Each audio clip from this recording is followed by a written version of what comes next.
उत्तर अहिल्यानगरात ढगफुटी सदृश्य पावसानं दाणादाण उडाले। राहता शहरातील व्यापाऱ्यांच्या गाळ्यामध्ये पाणी शिरल्यानं मोठं नुकसान झालंय। गाळ्यातील पाणी बाहेर काढण्याचं काम प्रशासनाकडून सुरू आहे।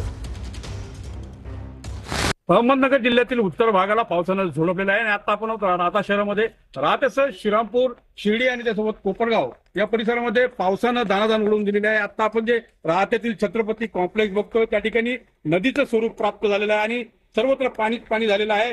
जे गाळे खालच्या भागात होते त्या गाळ्यांमध्ये पाणी शिरल्यानं जे व्यापारी आहेत त्यांचं मोठ्या प्रमाणात नुकसान झालेलं आहे। लाखो रुपयांचं नुकसान जे आहे ते पाहायला मिळतंय आणि या कॉम्प्लेक्स मध्ये जर बघितलं तर ड्रेनेजची जी व्यवस्था करण्यात आली होती त्याची व्यवस्था बघण्यासाठी आता स्वतः मुख्याधिकारी वैभव लोंढे हे आता फील्डवर आहेत। त्यासोबत शिवसेनेचे जे ठाकरे गटाचे जे शिवसैनिक आहेत त्यासोबत माजी उपजिल्हा प्रमुख राजेंद्र पठारे आहेत।